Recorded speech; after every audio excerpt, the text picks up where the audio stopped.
أمة الإسلام تسهر وتستعد الآن للسهر لتقلد اليهود والنصارى. يستعدون ويتبادلون التهنئة بالعام الجديد.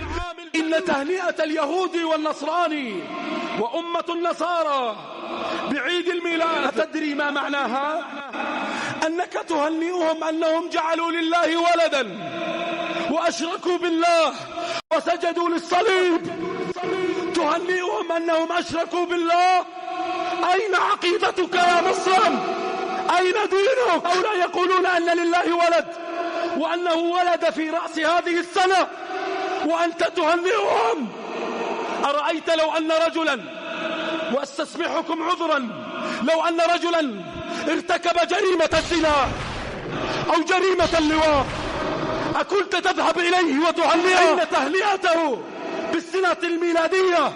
أعظم وأخطر من هذه الجريمة النكراء الشنيعة لأنها جريمة الشرك.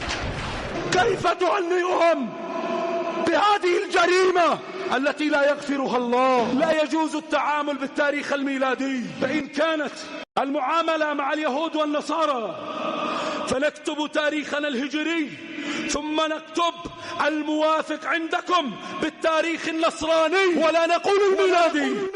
فالله لم يلد ولم يولد ولم يكن له كفوا أحد. هذا دين، هذه غيرة.